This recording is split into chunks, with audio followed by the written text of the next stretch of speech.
I'm Ben Meiselas from the MeidasTouch Network. We previously reported that Special Counsel Jack Smith has sent a subpoena to Rudy Giuliani regarding his involvement with the Save America PAC organization, as Special Counsel Jack Smith's criminal investigation really begins to focus a lot more on campaign finance violations and other financial fraud by Donald Trump. And now we are learning in early December, approximately December 9th, Special Counsel Jack Smith sent a flurry of new subpoenas to former Trump campaign officials, asking them for additional information regarding their communications, their emails, their information relating to these various financial grifting entities that have been utilized by Donald Trump. And this includes not just the Save America grifting organization, but also an organization Trump used called the Make America Great Again PAC, the Save America Joint Fundraising Committee, as well as the Trump Make America Great Again Committee. Also these subpoenas are focused on the, quote, Election Defense Fund, which wasn't actually a real fund. We learned a lot about that during the January 6th committee, where Trump would send out these messages, donate to the Election Defense Fund. No money was actually used for election defense. It all went to Donald Trump to spread the big lie and to engage in further election interference. And so the subpoenas that were just sent by Special Counsel Jack Smith to these campaign officials were focusing on the relationships that they had to these entities, among a bunch of other topics. There was about 24 categories of information that was being sought in addition to these categories in the subpoenas that were sent by Special Counsel Jack Smith. And one of the areas of particular note that Special Counsel Jack Smith and others in his team have been asking for of these witnesses is who and how is paying these legal fees for the various witnesses, because as we learned with Cassidy Hutchinson during her testimony before the January 6th committee, and especially we've talked about a lot here on the MeidasTouch Network with the deposition transcripts that were released, she was represented by someone named Stefan Passantino, and Stefan Passantino was being paid by Donald Trump, and Cassidy Hutchinson didn't know that. She knew that somebody was paying the fees, and by the second time she was called back for a deposition before the January 6th committee, Stefan Passantino was basically like, look, we're not going to keep doing this. The people who are paying me are not going to allow me to help you anymore if you respond voluntarily to the January 6th committee, unless they ultimately compel you with a subpoena, which made her very, very uncomfortable. And so it's obvious that Donald Trump is and has been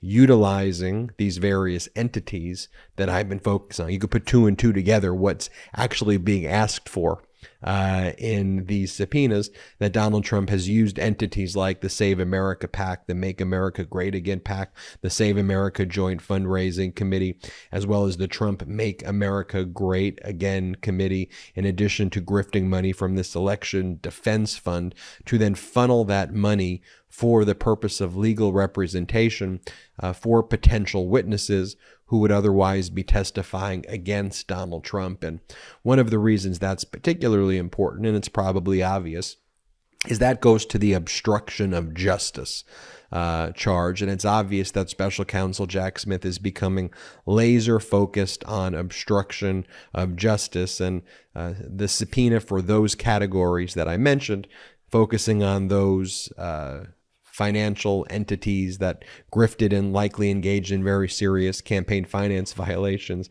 and fraud, and then also focusing on, well, how are the witnesses getting paid? That's when I say you put two and two together there.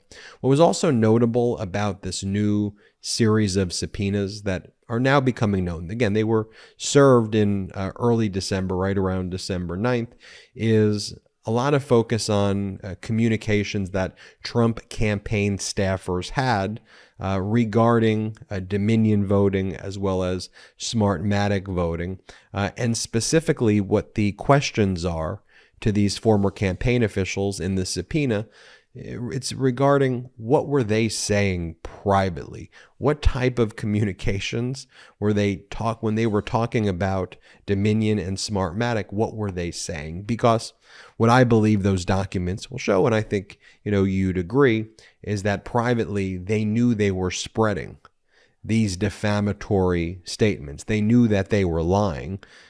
We know that, for example, Trump's top White House lawyers like Pat Cipollone and Eric Hirschman and Patrick Philbin, and by the way, even Attorney General Bill Barr and other top DOJ officials like Donahue and others, I mean, they all said that all of these statements about Smartmatic and Dominion were complete and utter lies, and they were just being fabricated by Donald Trump and Sidney Powell and Rudy Giuliani. And, between that period, remember, of like November, the election in 2020, through the actual insurrection, I mean, Trump continued to make these posts lying about Dominion and Smartmatic himself, which again is part of the election interference, part of what contributed to the insurrection, part of spreading the big lie. And Special Counsel Jack Smith is going to be very focused on that. And we see that with the subpoenas. And again, how do we know this information? Well,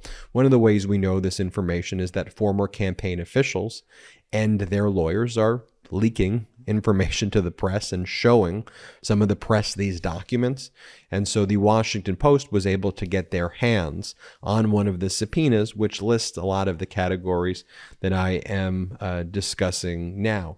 And so in addition to focusing on these topics that I just mentioned, focusing on these financial grift entities that Trump used, in addition to focusing on Smartmatic and Dominion, the other topics that we're focused on were some of the ones we've been talking about here already for a long time on the MeidasTouch network, and specifically relating to Donald Trump's attempt to intimidate and threaten state and local election officials everywhere from Arizona to New Mexico to Wisconsin to Georgia to Pennsylvania and Michigan, and the list goes on. Special Counsel Jack Smith has sent numerous subpoenas to state and local election officials. And here he wants to know from these campaign officials who have received these subpoenas, specifically what communications that they are aware of as well. And the other thing that these subpoenas focus on, which again we've talked about here, is the fake elector scheme, whereby a number of MAGA Republicans, like over 100, in coordination with the Trump campaign and Donald Trump, agreed to become fake or fraudulent electors and submit fraudulent electoral certificates saying that they were electors for Trump and they were the true electors for specific states, when in fact they weren't, and Joe Biden won the state. And so, for example, where Joe Biden won a state like Michigan by, I think, over 250,000 votes, or Georgia by over 11,000 votes. That's why Donald Trump called up Brad Raffensperger, the Secretary of State of Georgia, and said, find me 11,400, whatever it was, amount of votes. Both of them had 16 electoral votes, and there you had these MAGA Republicans would submit their names to be counted by Pence instead of the actual electors. They submit phony forged certificates, which again, one of the crimes there that could be pursued by Special Counsel Jack Smith,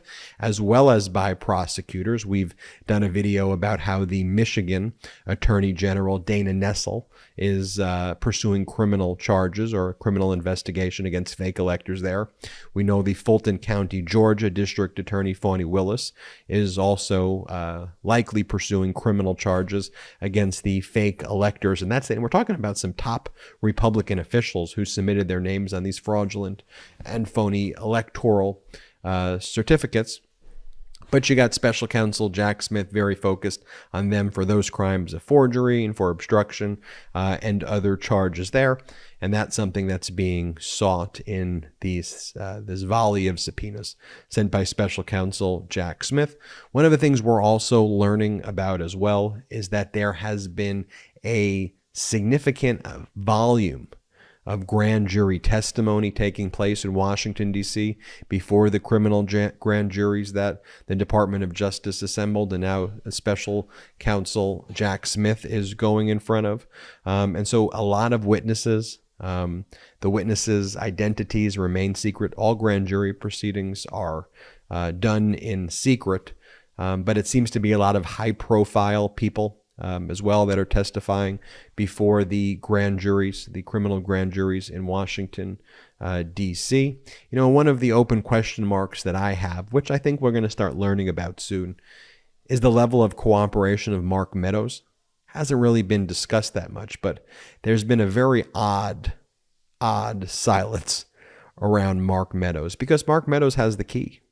Mark Meadows was the central repository, if you will, of all the messages that were taking place during the insurrection, leading to the insurrection, following the insurrection.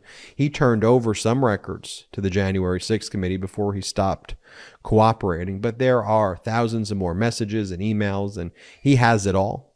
And I'm sure the Department of Justice has told him that he's a target of their criminal investigation, or they told him that there's a way out from being criminally prosecuted if he cooperates. And again, we've seen him in D.C. around the grand jury. We haven't seen him walking in anytime recently to draw that direct connection, but he's been in D.C. And I think he lives in South Carolina now. So the fact that he's traveling back and forth tells us something. But the question is he cooperating? And I think the answer ultimately is yes, but we will find that out. But again, a heavy focus by Special Counsel Jack Smith on these financial crimes, campaign finance violations, other types of fraud.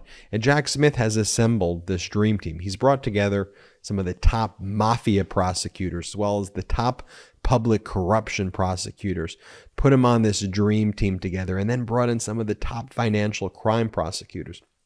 You don't build a team like that unless you're getting ready to indict. There's no other way around it. And lots of people have been leaving multi-million-dollar jobs in private practice to join this team. And they've all worked closely with Jack Smith before. They respect Jack Smith, but they ain't leaving those jobs unless they're doing something historic. And I'm confident that is going to be an indictment of Donald Trump. Not a matter of if, but a matter of when it will take place. I'm Ben Meiselas from the MeidasTouch Network. Hit the subscribe button. We're on our way to 1 million subscribers. Really, thank you so much for your support. We're so grateful. Also, check us out at patreon.com/MeidasTouch. You'll love the exclusive content on our Patreon. You just search patreon.com/MeidasTouch. Check it out. Most importantly, though, we're not funded by outside investors. So if you go to Patreon, you join one of the memberships there. It helps us so much. No worries if you can. But if you can, it goes a long way. I'm Ben Meiselas from the MeidasTouch Network. Until next time. MeidasTouch is unapologetically pro-democracy. And look, we know you are too. So please make sure you check out our best-selling shirt and our best-selling gear, the unapologetically pro-democracy gear. And hey, while you're at it, make sure you check out my favorite shirt and one of our most famous designs. It wasn't rigged, you're just a loser. At store.meidastouch.com. That's store.meidastouch.com.